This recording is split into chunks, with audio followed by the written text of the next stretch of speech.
For billions of years, countless species have been sending information back and forth. Vast networks of messages designed to defend against predators, acquire mates, and obtain food. There is a staggering diversity of ways in which animals can communicate. From microscopic bacteria to the largest animals on Earth, the ability to relay information has often determined the very survival of a species. This is the story of communication.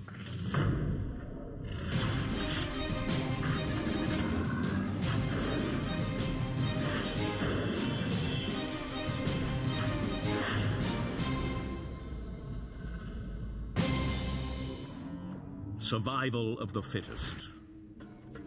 That basic tenet of evolution implies that in the animal kingdom, it's every creature for itself. To ensure their own survival, animals rely on a vast array of communication methods.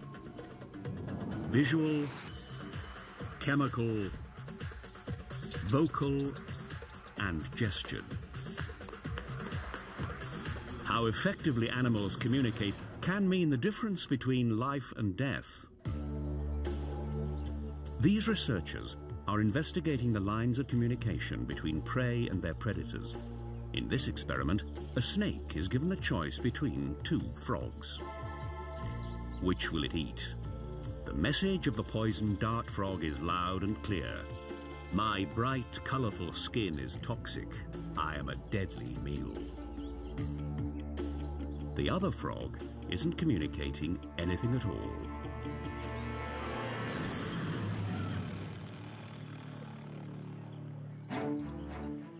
For most animals, finding food, reproducing, and living in social groups is totally dependent on the ability to share information, to communicate.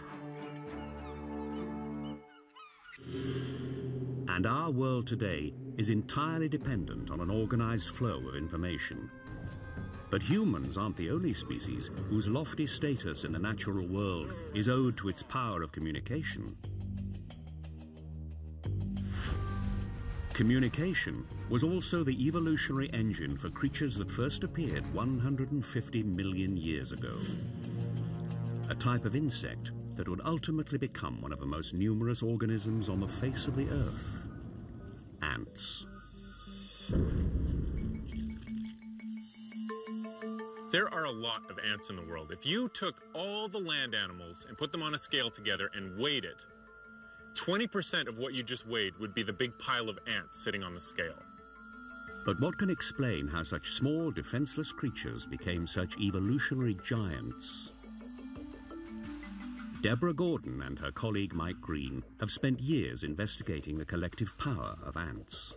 What continues to fascinate me about ants is how such limited, apparently inept individuals in the aggregate can do such amazing things. Few creatures work as tirelessly or cooperatively as ants. Their intricate nests are like mini cities, measuring meters in width and depth. Their engineering feats appear to be the result of rigid organization. But how do they remain organized, and how do they communicate? At first glance, an ant colony resembles a human building site, where workers carry out specific tasks. The ant world features the same specialization. There are patrollers who search for food, and foragers who harvest food once it's found, and the cleanup crew who sweep the nest for dead ants. But whereas a human building site has a foreman issuing verbal, written, or gestured orders, ants have no chain of command. In fact, ants display no visible sign of being able to communicate at all. So how do ants know what to do? An ant colony operates without any central control, no management, no hierarchy, nobody deciding what needs to be done. The source of ant communication turns out to be simple chemicals that cover the ant's body. Hydrocarbons. A hydrocarbon is just a type of molecule that's made up of carbons and hydrogens. They're commonly found on the surface of not only ants, but all kinds of insects, especially social insects. Hydrocarbons emit an odor, and many social insects use them to communicate a very basic piece of information. Are you one of us or one of them? Most ants can't see. Their main form of perceiving the world around them is smell, and they smell with their antennae. When an ant touches another ant with its antennae, it can tell if the other ant is a nestmate. We can actually test that nestmate recognition response using a glass block. When a glass block covered with hydrocarbons from a rival colony is introduced to the nest, Look at this right here. the ants immediately attack. Those ants are biting the block right now. Yeah, they are. Could ants also use hydrocarbons to communicate more complex information? Signals that might tell them what jobs to do. When Green isolated the hydrocarbons from the surface of different ants, he discovered that each job had a different scent. This discovery led them to design an experiment to see if it was possible to communicate with ants. Could you compel ants to do a job simply by using hydrocarbons? Gordon and Green created mimic ants by coating glass beads with the hydrocarbons of patroller ants, the ants whose job it is to scout for food. Would these hydrocarbons communicate a message? Each morning, the patrollers come out and search the foraging area, and the foragers won't come out until the patrollers come back. The patrollers need to come back at a certain rate to stimulate the foragers to go out. And by using these beads, we can mimic the rate at which patrollers come back. When beads are dropped into the nest, the hydrocarbon scent communicates that the beads are returning patroller ants, and that it's time for the forager ants to get to work, to go and fetch the food that the patrollers have found. It's not as though one ant gives another ant a message. It's that each ant can use its recent experience of interactions to decide what to do. So the message is in the pattern of interactions, not in any particular signal. With this experiment, the researchers found that the mode of communication responsible for the ants' ability to work together with such astounding precision is little more than a simple set of chemicals relaying information. What's remarkable, they're interacting with each other in a really pretty simple way, but because the ants can assess the rate at which they interact with other workers, global changes can happen within their society, despite the fact there's no boss assessing all of this and telling each worker what to do. This mode of communication has helped ants thrive for 150 million years. An ant colony would be unable to survive if individuals didn't communicate with each other. For ants, the ongoing, very simple, repeated patterns of interaction are what sustains the whole life of the colony. Ants have used communication to become some of the most successful creatures on Earth. But how did the process of communication first start? Which species first relayed information amongst themselves? Does the answer lie in a huge mysterious glow that has been seen in the ocean for hundreds of years?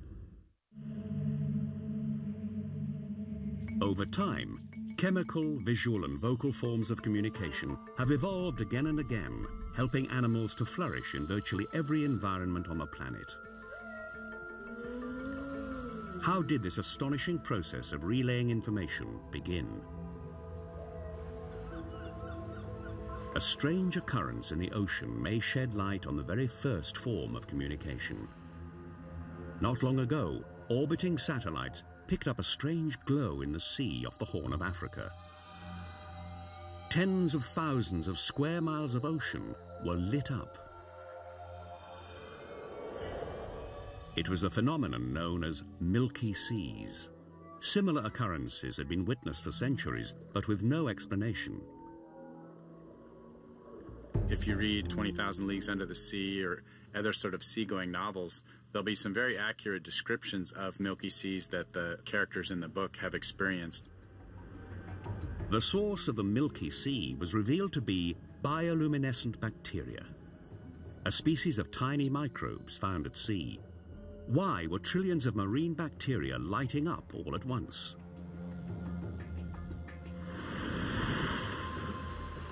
Molecular biologists investigated the phenomenon and made an amazing discovery.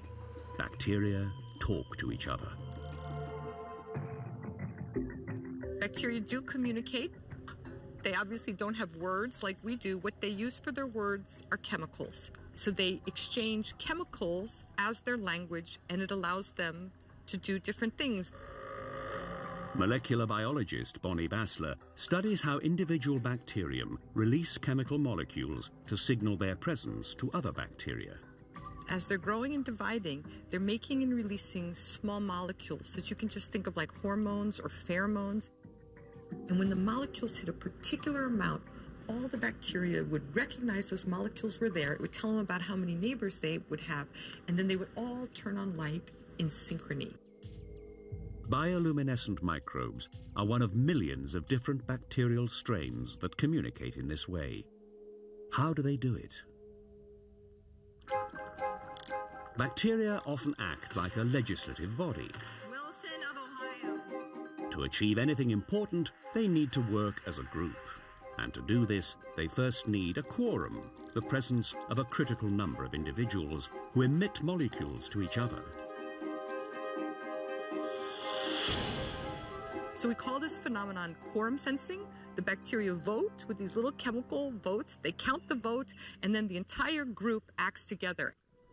But what would a single-cell bacterium, an organism that reproduces by itself, need to communicate? They need communication because they need to be able to carry out tasks that are too hard for the individual. They need it exactly the same way we often need to get groups together to accomplish things that we just couldn't do by ourselves because they're too hard. Some bacteria communicate to find each other so that they can hunt together. Others communicate to launch collective attacks on our bodies. And these bacteria off the coast of Africa turn bioluminescent in the ocean. One bacteria makes a little bit of light that's not going to be perceived, but if they all glow together, you get perceivable light. So, what are bioluminescent bacteria trying to communicate? Incredibly, while many creatures use communication to avoid their predators, these bacteria are lighting up to attract fish to eat them.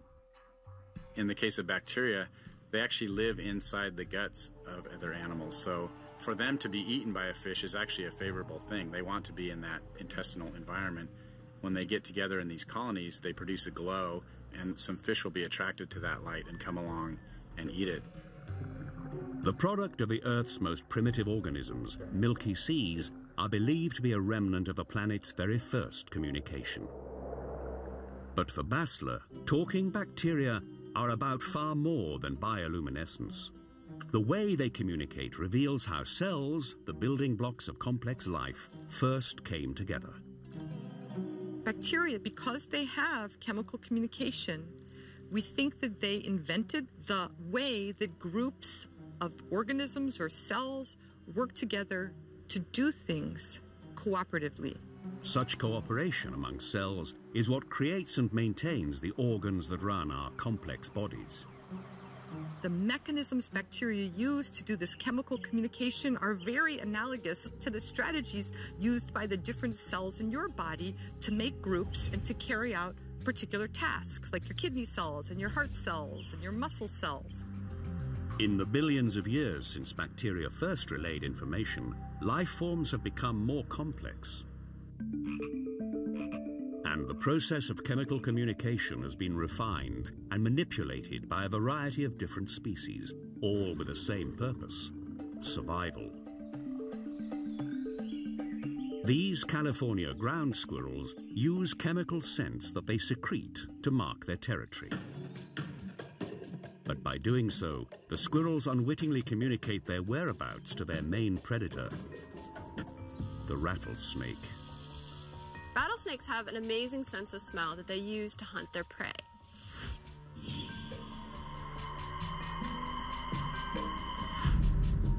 As ground squirrels are moving through their environment or in their burrows, they're inadvertently communicating with the rattlesnake, leaving behind olfactory cues, which the rattlesnake can use to locate them. Biologist Barbara Klukis has long studied the relationship between these two animals. She knew that for rattlesnakes, the scent trail left behind by squirrels was like having GPS directions straight to their burrows. So how could squirrels possibly survive and thrive when their main predator had turned their own communication system against them? Klukis wondered whether the answer lay with a curious behavior that she'd witnessed in the wild. Squirrels chewing on rattlesnake skins that had been shed. There you go. So he's going to start chewing on it. It's kind of a sticky paste if you get it wet, the shed skin. And they'll sort of lick their flank a bit, and then they'll move to their tail. To Klukis, this observation was a revelation. Squirrels were trying to cloak themselves in the scent of their enemy, a form of deceptive communication. But were the snakes falling for the trick? We had an idea that the snake scent application served an anti-predator function, but we wanted to directly ask the predator to see if it was affected by adding rattlesnake to squirrel scent. Using snake skins and squirrel fur that Klukis had collected in the field, she prepared 2 samples. One marked strictly with squirrel scent, and another with a combination of both snake and squirrel scents, mimicking the result of the squirrel's cloaking tactic. In the wild, they're not completely covering all their odor, so it's going to be a mixture of ground squirrel odor and rattlesnake odor. Klukis was then ready for her subject, one of the deadliest snakes in the world. The Northern Pacific rattlesnake. Snakes pick up scents differently to mammals. They smell with their tongue, using its forked shape to direct air molecules towards a sensory organ on the roof of their mouths. For Klukis, the frequency and speed with which the snake flicked its tongue would let her know if it had locked onto the squirrel's scent. What I would score is the amount of time the snake would have its head over the filter paper, and then also the number of tongue flicks that they did over the filter paper. The squirrel-only scent clearly attracted the snake's attention. See how his tongue flicks changing? Go faster. Yeah, he's definitely interested in that. But the sample cloaked in rattlesnake scent tempered its aggression. A series of slower, longer tongue flicks. For Klukis, this meant only one thing. The snake scent was masking the squirrel scent. Therefore, prey had deceived predator using chemical communication. The snake was led to think that it was pursuing not a squirrel, but another snake. By testing the snakes directly, I could see that their hunting behavior was, in fact, affected by adding rattlesnake odor to ground squirrel odor, and therefore reduces the predation risk for the ground squirrels.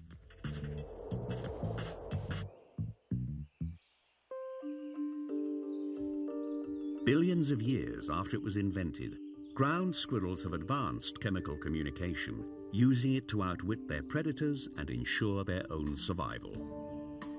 Communication is the basis of predator-prey interactions, and ground squirrels, by applying snake scent to their body, are manipulating this communication and gaining a major advantage over rattlesnakes.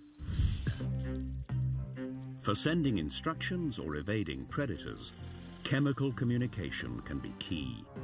But such subtle messages can get lost in the shifting currents of the big blue sea. For long-range communication, some animals evolved a more powerful way of getting their message across. Sound. Each year in Cape Coral, Florida, residents encounter an unexplained phenomenon. A deep series of sounds rattle the walls of their waterside homes. It would be like dum, dum, dum, dum, all through the house. For years, the source remained a mystery, until word reached David Mann, an oceanographer at the University of South Florida. We heard through the grapevine that people were hearing these strange sounds at night in their houses. One of my grad students, Jim Locascio, actually went down to the city council meeting and said, I know what it is, I can tell you what it is. One night, Locascio took his research boat to Cape Coral to prove his theory. He brought with him one instrument, a waterproof microphone, the perfect tool to pinpoint the surprising source of the sound. Come out on the water and it's a peaceful night, it's quiet. We really don't hear anything except the gentle rocking of the waves. But if we put a hydrophone under the surface of the water and we use a simple handheld speaker, we experience an entirely different landscape. The culprit, Locascio discovered, was a fish.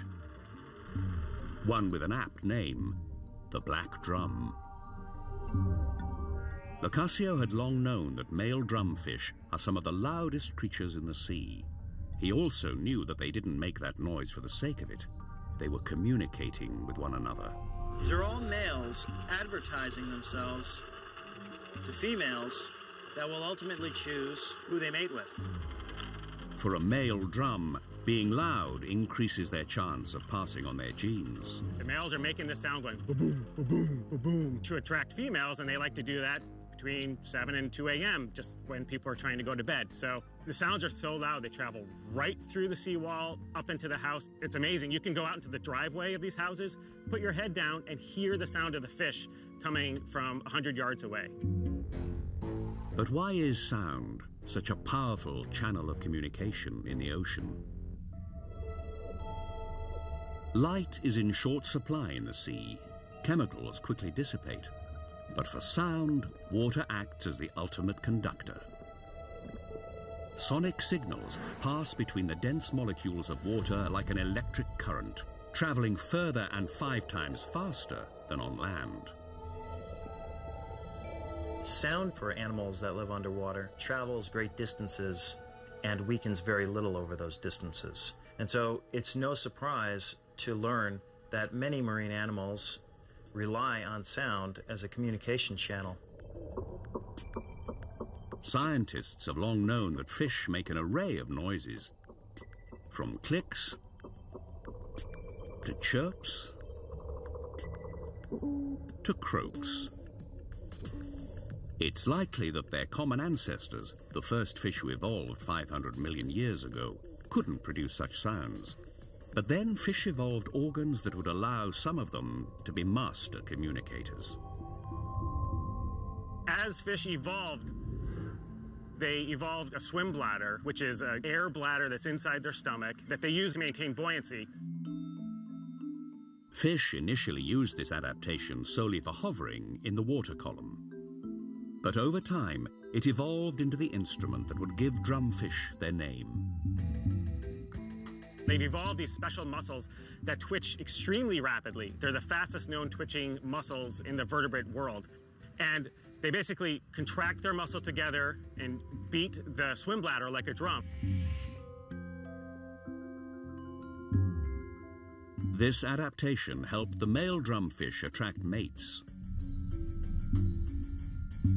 But while the volume of many fish calls is considerable, they can't rival those of another order of marine life that emerged 50 million years ago. The most powerful communicators in the sea, whales. Not only are whales the Earth's largest animals, they're also the loudest. Their ghostly songs resonate throughout the oceans and can exceed the decibel level of a supersonic jet engine. How and why have whales developed such an ear-splitting method of communication? What do whales communicate to each other? And how has it played a role in the survival of these enormous animals?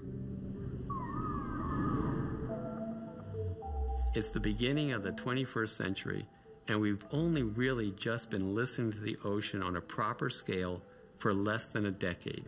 So we're in the early stages of discovering what is actually going on with the communication system of whales. Wide-ranging and few in number, whales have been elusive research subjects.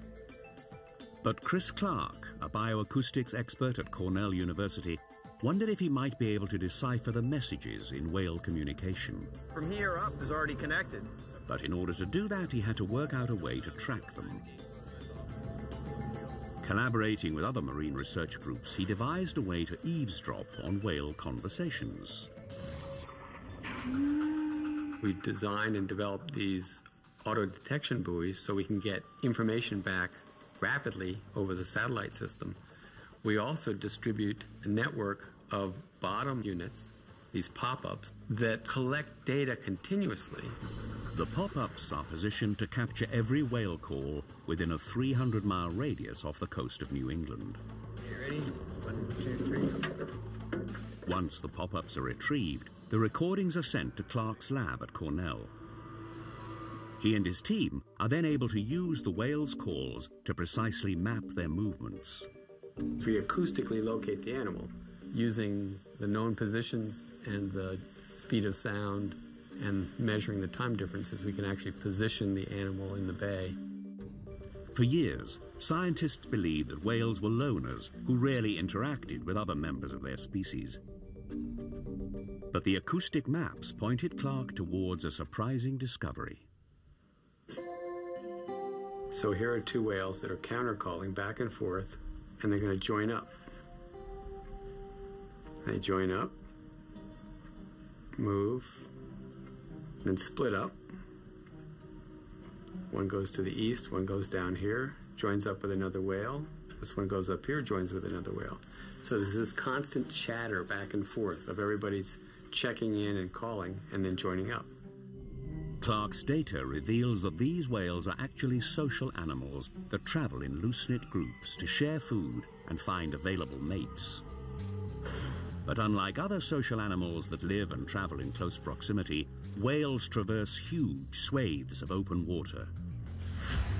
If you look at these animals from a satellite and you watch them over time, you see them moving as a cohesive body of individuals.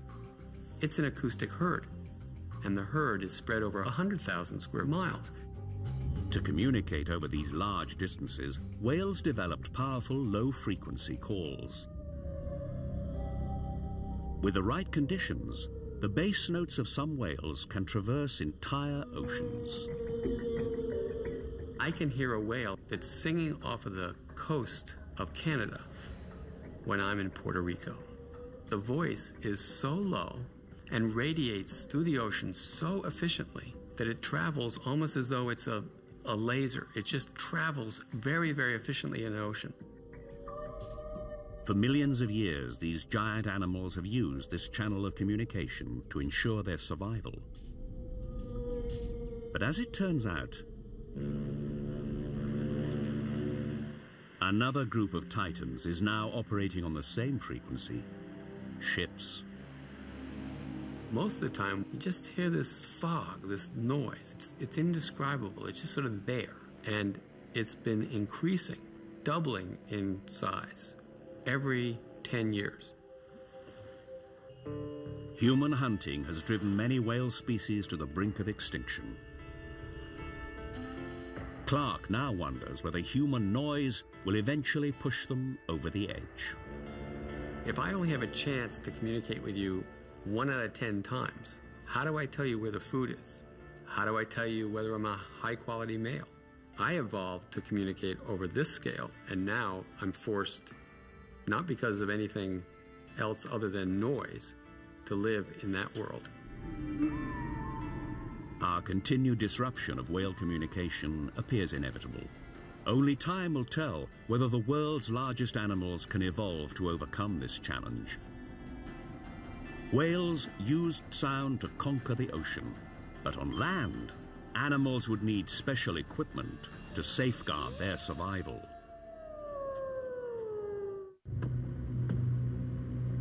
They are one of the most successful and feared predators on the face of the earth: wolves. For millions of years, the wolf has evolved in packs, subscribing to the old adage of there being strength in numbers, to ensure their survival. But with individual wolves patrolling large stretches of land in search of food, The pack relies on one thing to keep it together: vocal communication. Wolf howls can travel up to 6 miles. They help inform other pack members where everyone is. A pack of wolves is a team working to hunt. Wolves will howl in order to find each other. So if an individual has left the pack for some time and is trying to find the rest of them, that individual will howl and will get a response, and that way can find the pack. Wolves even use howling as a form of defense to appear more powerful than they are. Wolves as a group, as packs around the den site, have group howls to communicate to neighboring packs, hey, we're here and listen to how big we are. Wolf howls and every mammal cry have a 350 million year history that began when ancient creatures called tetrapods first moved from water to land. It turns out that sound travels a lot better in water than on land. And so when animals moved onto land, they had to develop a whole new audio toolkit and new ways of producing sound. Life on land demanded new audio equipment, an amplifier. What evolved in many animals was a voice box or larynx, an organ with membranes that vibrate, making noise when air is pushed through them. Voice boxes allowed land dwellers to communicate by projecting sound waves through the air. A voice box would develop in almost all land animals, including humans. Wolves would use this new communication equipment to help make them stronger predators. But it would be one species' desire to reproduce that would drive it to develop a voice box more advanced than any other on the planet. Birds. Each spring in woods everywhere, male songbirds begin singing in an attempt to woo females. To succeed, they need a method of communication that can penetrate dense forest. One of the benefits of using sound over using visual signal, especially in an area like this where visual signals quickly get blocked by trees or leaves or other things, is that sound can permeate throughout an area in a very three-dimensional kind of way. The key to bird communication lies in its incredibly sophisticated voice box. Unlike the single larynx in wolves and humans, songbirds have 2 that sit just above their lungs. This innovation, called a syrinx, allows wrens and other birds to modulate different notes at the same time. This helps them use vocal communication to penetrate the dense forest and find mates. And they can produce different frequencies with the left side and the right side simultaneously, which is something that humans just can't do. Birdsong has evolved to convey one main message: come mate with me. Far more sophisticated communication systems have evolved in chimps, whales, and dolphins. But new research suggests that there's one animal that may have surpassed every other mammal, except us, in its language skills. It's a tiny, nearly defenseless rodent, the common prairie dog. The language-like properties of prairie dogs are probably the most sophisticated animal language that has been described to date. Kon Slobodjikov of Northern Arizona University has been decoding prairie dog chirps for 20 years. They can describe the coat color of a coyote, they can describe the size and shape of the coyote, they can describe the speed of travel of the coyote. It's a tonal language system, kind of like Chinese and some of the Native American languages, where changing the tones changes the meaning. Can these simple-looking creatures really be using highly sophisticated communication? There are hints that prairie dogs are surprisingly intelligent. They live in massive communities with underground tunnels that can stretch for miles. Prairie dog towns are kind of like medieval cities, where there are marauders coming in, robbers coming in, and like in a medieval city, there are sentinel animals that are watching for predators. Prairie dogs have many predators to fear, and they respond to each in a different way. Here's a call for a hawk. Usually it's a single chirp. When the alarm goes up for a hawk, the prairie dog stands bolt upright. This is the call for a coyote. The call for a distant coyote sends them scurrying to the edge of their burrows. And an alarm for a nearby coyote sends them underground. The calls are crucial to survival. If they get the call wrong, the prairie dog gets eaten. The calls sound similar, but as with Chinese and other tonal languages, tiny variations in tone convey big differences in meaning. With some practice, we can hear the difference after maybe about 2 or 3 days. So we hear an alarm call and everybody looks around and says, "Where's the coyote?"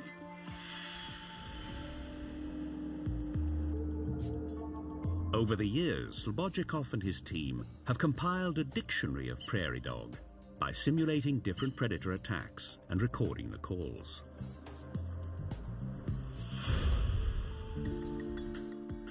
In the lab, the sound waves of individual barks are converted into visual graphics. The call itself is a very complex acoustic waveform, and this is simply a pictorial representation. When these graphics are analyzed by specialized software, the team watch the few calls that they recognize explode into an entire prairie dog vocabulary. Some of the calls I call adjective-like calls. Patricia wears a blue jumpsuit and she goes walking in the prairie dog colony, and the prairie dogs call in response to her wearing the blue jumpsuit. And then she changes into a white jumpsuit, and the prairie dogs call to her in response to the white jumpsuit. The patterns on the screen look the same, but to the trained eye, the subtle variations make all the difference. Here's the call for the blue jumpsuit. It is a typical human call, but there is a trailing edge which denotes the color blue. And here is a white jumpsuit. Again, a typical human call, but it's got a buzz on the upper and the lower part. So this part codes for white here, and this part codes for blue here. Kon Slobodchikov is now working to see if prairie dogs are born with their language-like ability, or if they're taught their calls like humans learning words. If they are, it'll be hard to deny that prairie dog is a true animal language. Humans have developed the most sophisticated animal language, but are the origins of human language shared with our closest relatives?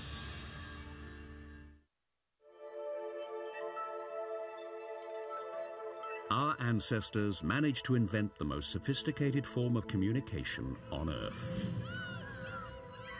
Language in many ways defines what it is to be human. One small step for man, one giant leap for mankind. Language has evolved exceptionally rapidly within humans, and so human language is probably the key innovation that has allowed humans to spread so rapidly across the globe and to dominate the planet ecologically. Just where did human language come from? How did we make the leap from the seemingly simple noises made by other animals to precise words that form the most complex method of communication on the planet? From fossils, paleontologists know that our ancestors diverged from apes about 5 million years ago. But precisely when our ancestors first evolved the capacity for language remains one of evolution's greatest mysteries. I think it's important to remember that, like lots of other things in the natural world, human language evolved. It didn't just arise. It was selected for over evolutionary time, and the parts of our brain that are involved in language were also selected for. Searching for the elusive roots of human language has led the neuroscientist Jared Tagliatella to take a radical approach. He wondered if the brains of our closest living relatives might reveal a clue as to how our language evolved. From the genetic evidence, we know that chimpanzees and humans shared a common ancestor some 5 million years ago. But what we don't know is really what chimpanzees and humans have in common when it comes to communication. Having worked with chimps for years, Tagliatella knew that they communicated in a human-like manner. Chimpanzees use sounds, what we call vocalizations. They also use gestures, which they can make with their hands by actually extending a hand out or even touching another individual. They'll make different faces to express either something they want to accomplish or in response to what another individual has done. So in some ways, chimpanzee communication is really similar to human language because it involves the use of all these different things: facial expressions, body postures, sounds. Tagliatella also observed that when chimps wanted food, they seemed to use specific symbols, a seemingly crude form of sign language. He knew that in the human brain, a region called Broca's area becomes activated when humans speak and use sign language. Were chimps employing the same part of their brain to communicate? And if so, could it give us clues to the evolutionary steps that developed language? Could the origins of our greatest evolutionary achievement be found inside the brains of chimps? Using a brain imaging device developed for humans called a PET scanner, Tagliatella embarked on an unprecedented study. He wanted to capture 3D images of the brains of chimps as the animals gestured and called for food, to see if they might have their own version of Broca's area. So this was very exciting for us because it was really the first time that anyone had looked at what was going on in the chimpanzee brain during their communication. Comparing images of human brains to chimp brains when communicating, Tagliatella found remarkable similarities. The chimps were using a part of the brain that appeared to be in the same position as Broca's area. It's been thought that these areas that are involved in speech production, in language production, arose just in humans and probably weren't present before we split with chimpanzees. What this tells us is that maybe these parts were already used for communication, even before we had human language. And so this really changes how we think language may have evolved, or how language may have come to be. Language may have its roots in a relative that our earliest ancestors split from 5 million years ago. But if humans and chimps share the same language center in their brains, why were humans the only species to ultimately develop language? What we still don't really know is why did humans set off on this unprecedented trajectory? Why did natural selection just keep selecting on bigger and bigger brains, 3 times as large as a chimpanzee's? Clearly, along the course of evolutionary time, complexity in our communication was selected for, as was increased complexity in our brain. But the real answer as to why this may have happened, we're really not sure. What could have been the pressures that led our ancestors to evolve language? Was it an adaptation for living in large numbers? A need to band together in a hostile world? For now, scientists can only speculate. Although we might be on the cusp of understanding why we stand alone in our capacity to express complex ideas, to write down our thoughts, or to reason with each other, this much is clear. Communication, even in its most basic of forms, provides all creatures, great and small, with a powerful strategy for survival.